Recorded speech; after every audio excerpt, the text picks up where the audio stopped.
오늘은 사도행전 6장 8절에서 15절까지를 본문으로 그 와중에도 스데반은 이라는 제목으로 말씀을 나누려고 합니다.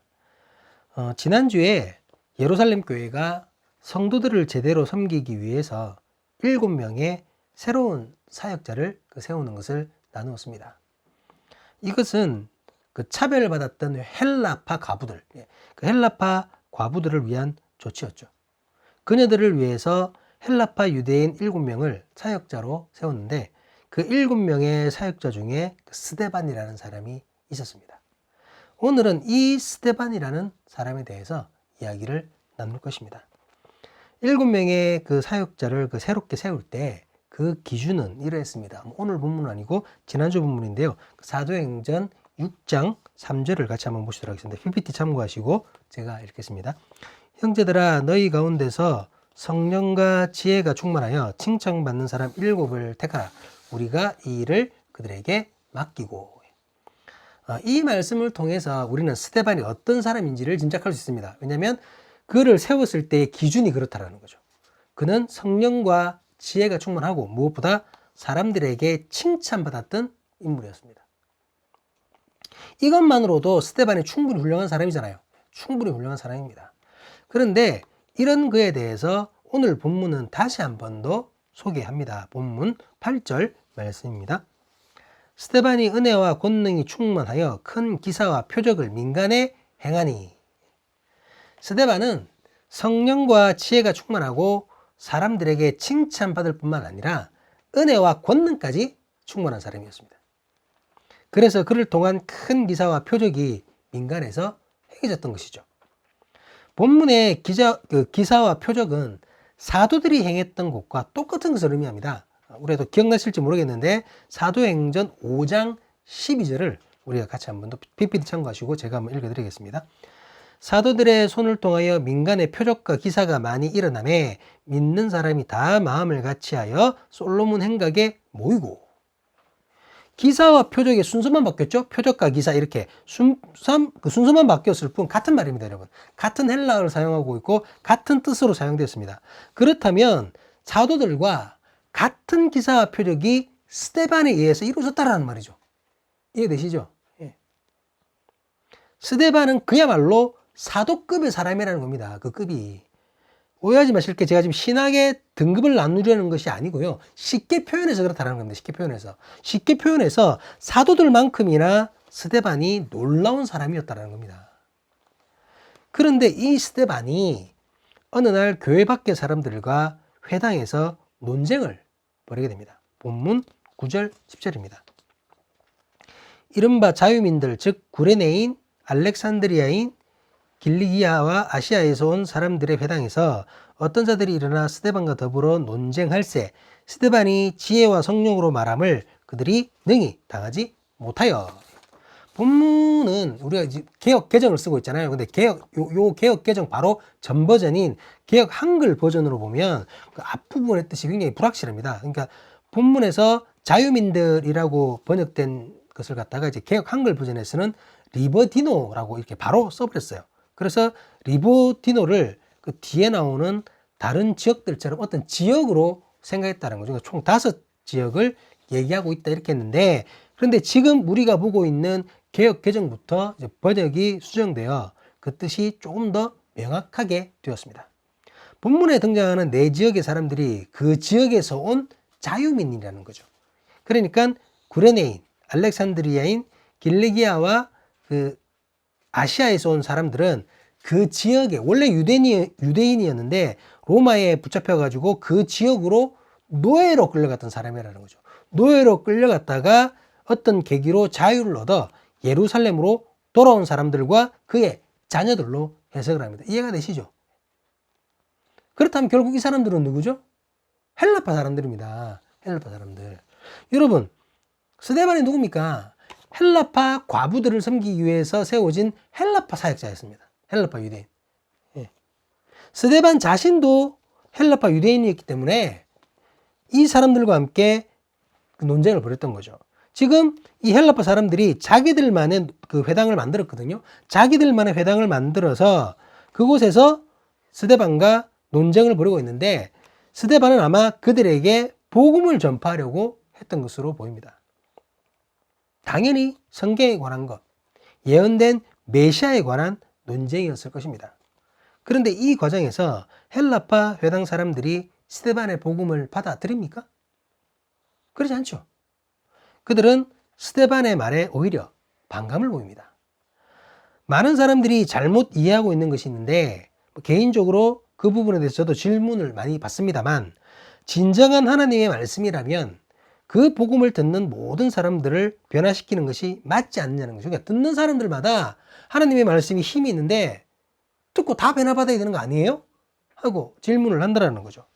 이런 생각은 대부분 히브리서 4장 12절 말씀을 근거로 합니다. PPT 참고하시고 제가 한번 읽어드리겠습니다.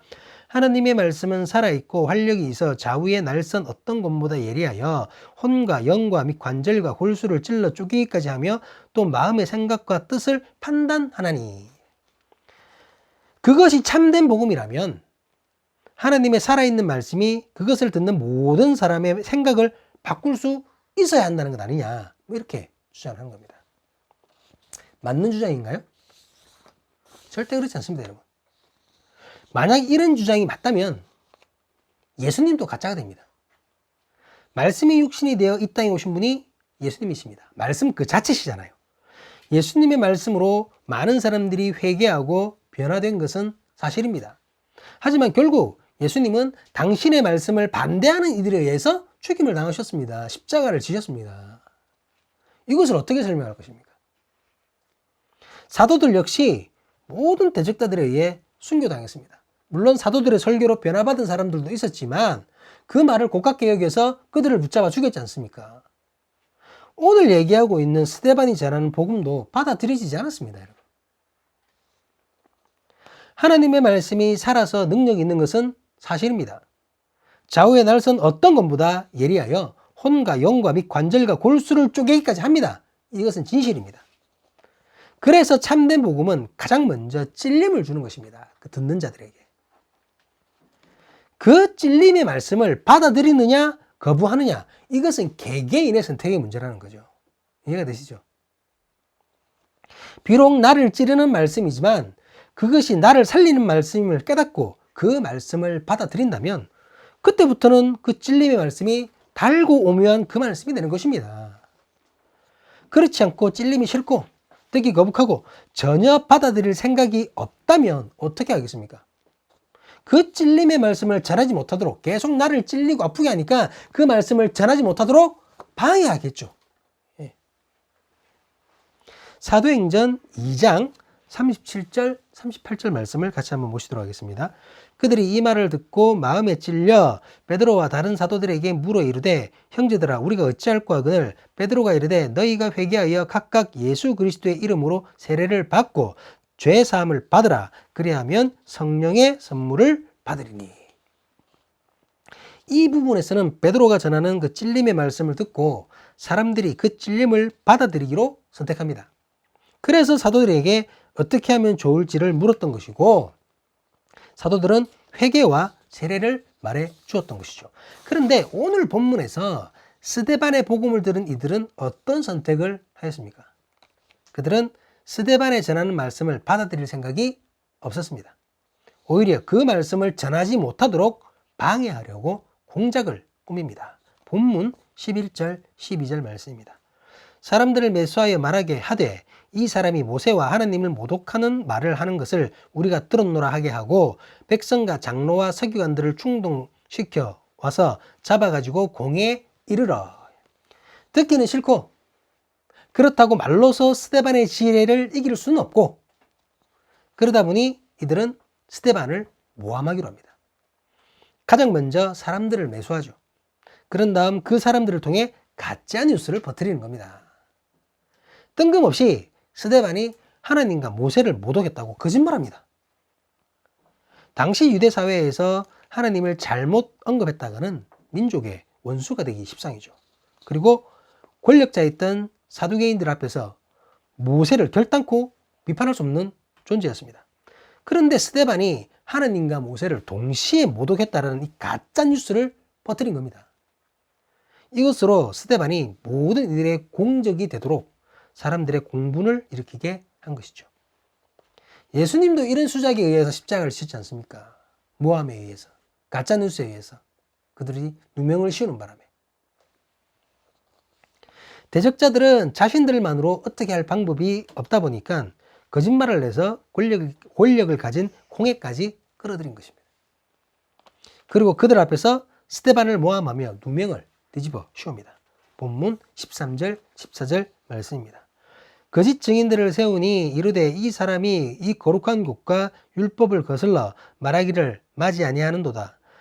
그의 말에 이 나사렛 예수가 이곳을 헐고 또 모세가 우리에게 전하여 준 규례를 고치겠다 함을 우리가 들었노라 하거늘. 대적자들의 거짓말은 여러분 교묘합니다. 아예 없던 말을 지어내는 것이 아니에요. 스데반이 했던 말을 자기들이 원하는 대로 바꿔버립니다. 앞서 밝혔듯이 당연히 구약 성경 얘기를 했을 것이고 메시아 얘기를 했을 것입니다. 그렇다면 모세, 율법, 성전 그리고 예수님 얘기도 다 했겠죠. 그런데 스데반이 했던 말 중에서 뺄 건 빼버리고 적당히 비틀어서 사람들의 분노를 일으킬 만한 말로 왜곡시켜버린 것입니다. 스데반이 하나님과 모세를 못 하겠다는 말을 했다는 것에서 이미 사람들은 흥분해 있잖아요. 나쁜 사람이 돼버렸지 않습니까? 이런 상황에서 사람들이 누구의 말을 듣겠습니까? 벌써 스데반은 나쁜 사람이 되어버렸는데. 스데반을 향한 거짓 증언의 진실 여부를 제대로 판가름할 수는 있겠습니까, 여러분? 사람들은 벌써 스데반에게 벌을 주어야 한다고 작정을 했을 것입니다. 이제는 그것을 정당하기 위해서 더 많은 죄를 추가로 물으려 할 뿐입니다. 지금 예수님께 했던 것과 똑같은 과정이잖아요. 예수님 때와 마찬가지로 본문에 열리고 있는 그 스데반의 재판은 객관성도 도덕성도 법치도 정의도 아무것도 없는 죄인들이 작당하고 있는 죄악의 자리일 뿐입니다. 그런데 말입니다. 이런 와중에 스데반의 모습이 이해되지 않습니다. 자칫 억울하게 누명을 쓰고 고난을 겪을 수도 있는 상황입니다. 죽을 수도 있거든요. 하지만 스데반의 모습은 너무나도 평온합니다. 본문 15절 말씀입니다.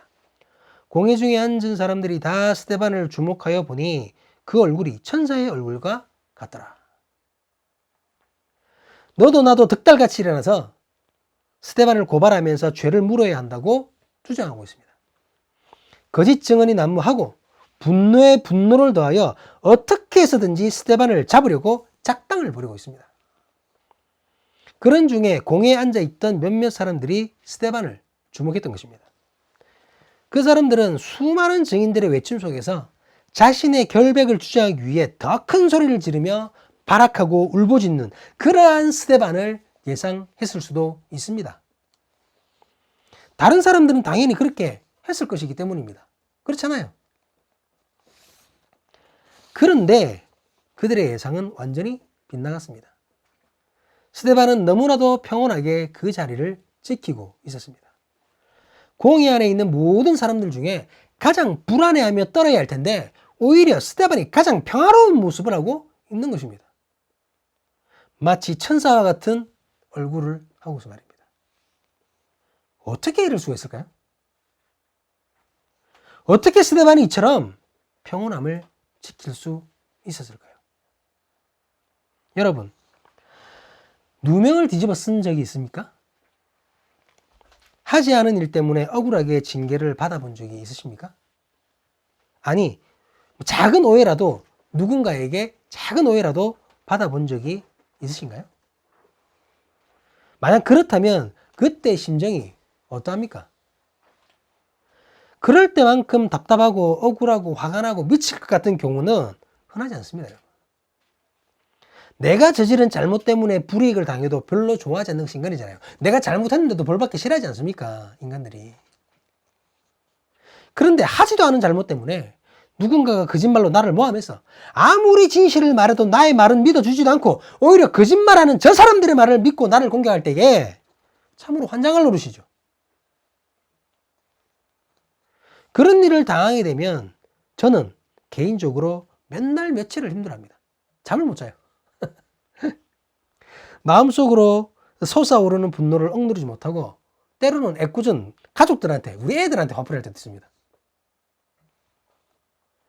기도하고 말씀 묵상하고 어떻게 해서든지 믿음으로 극복해보려고 하지만 결코 쉽지가 않더라고요. 물론 시간이 지나면서 하나님의 만지심을 느끼고 결국은 극복합니다. 결국은 극복하는데, 하지만 이것이 단시간에 이루어지는 결코 쉬운 일이 아니었다는 것이죠. 다들 경험이 있지 않습니까? 그런데 이 어려운 일을 스데반은 모함을 당하고 있는 그 자리에서 곧바로 실천하고 있는 것입니다. 모두가 자신을 잡으려고 거짓말을 쌓고 있는데 그 와중에도 스데반은 천사의 얼굴을 하고는 평온한 마음을 유지하는 것입니다. 스데반의 얼굴이 천사의 얼굴 같더라라는 표현에 대해서 실제 스데반의 얼굴이 모세처럼 광채가 났던 것이라고 말하는 학자도 있고, 단지 시적이고 상징적 표현일 뿐이라고 주장하는 학자도 있습니다. 하지만 어느 것이 맞든지 중요한 것은 지금 공의 안에 있는 모든 사람들 중에서 가장 평온한 마음으로 안정을 취하고 있는 사람이 바로 스데반이라는 사실입니다. 그 누구보다 힘들어하고 어려워해야 할 그가 그 누구보다 안정적이고 아름다운 모습으로 자신의 자리를 지키고 있는 것입니다. 어떻게 이럴 수가 있는 것입니까? 어떻게 이럴 수가 있을까요? 어떻게? 앞서서 소개한 대로 스데반은 성령과 지혜가 충만한 자였습니다. 그는 성령을 분명하게 체험했고 성령께서 주시는 분별력으로 지혜가 가득했던 사람들입니다. 그뿐만 아니라 은혜와 권능이 충만한 사람이었습니다. 은혜는 그리스도의 죄 사함을 인정하고 확신하고 믿음으로 따르는 것을 말합니다. 그는 그리스도를 향한 충만한 믿음의 소유자였던 것입니다. 그 믿음으로 예수님처럼, 사도들처럼 권능을 나타냈던 것입니다. 스데반은 사도들처럼 예수 그리스도의 말씀을 분명히 기억하고 그 말씀을 믿고 그 말씀대로 살려고 했을 것입니다. 기억나실지 모르겠는데 지지난주에 베드로를 비롯한 사도들이 그리스도의 말씀을 기억했지 않습니까? 이 스데반 역시 그렇게 했을 거라는 거죠. 예수님께서 이미 말씀하셨던 제자들을 향한 그 말씀을 기억했다는 것입니다. 우리 마태복음 5장 11절 12절 말씀을 같이 한번 보시도록 하겠습니다. 나로 말미암아 너희를 욕하고 박해하고 거짓으로 너희를 거슬러 모든 악한 말을 할 때에는 너희에게 복이 있나니 기뻐하고 즐거워하라. 하늘에서 너희의 상이 큼이라. 너희 전에 있던 선지자들도 이같이 박해하였느니라. 스데반은 이러한 예수님의 말씀을 성령께서 주시는 충만한 지혜로 믿으며 의지했을 것입니다. 그리고 넘쳐나는 은혜의 체험으로 주님을 향한 확실한 믿음을 지킬 수 있었던 것입니다. 또한 그 믿음으로 주님께서 예비하신 아름다운 천국을 소망하며 바라보았을 것입니다. 그렇기에 예수 그리스도를 위해 감당해야 하는 억울한 누명, 하나님 나라를 위해 겪어야 하는 참담한 모함을 기쁨으로 받아들일 수 있었던 것이죠. 이제 곧 가게 될 천국, 자신을 맞이하실 주님을 생각하며 그의 얼굴은 마치 천사와 같이 되었던 것입니다. 오늘 말씀은 모함과 누명을 받을 때면 많이도 고통스러워하는 나 자신을 돌아보게 하였습니다. 천국을 소망하면서 이 세상에서의 성공을 위해서 엉뚱한 일을 벌이는 일은 없을 것입니다. 적어도 저는 세속적인 성공 때문에 나쁜 짓을 할 일은 없다라고 스스로 자부합니다. 그런데 제가 약점이 있어요. 성공은 못해도 누명이나 모함은 결코 당할 수 없다는 것이 제 솔직한 모습입니다. 그래서 그 부분에 굉장히 예민합니다. 너무 예민해요. 내가 성공 못한 것은 별로 억울하지 않는데 내가 누명당하는 것은 너무나 억울합니다. 그 억울함 때문에 때로는 마땅히 해야 될 것들을 잊어버리는 어리석은 모습을 보이기도 합니다. 참으로 부끄러운 모습입니다. 내가 그리스도인이라고 해서 억울한 일을 당할 때, 누명을 썼을 때 아무것도 하지 말고 그저 모든 것을 묵묵히 그냥 받아들여야 한다고 그렇게 생각지는 않습니다, 여러분. 하지만 적어도 그것 때문에 주님의 말씀을 잊어버리고 해야 할 일, 말해야 할 것들을 하지 않아서는 안 된다는 것이죠. 나의 상처를 다른 사람들에게 풀어버릴 정도로 자신을 지키지 못해서는 안 된다는 것입니다. 그렇다면 우리가 믿는 사람들과 믿지 않는 사람이 뭐가 다르겠습니까?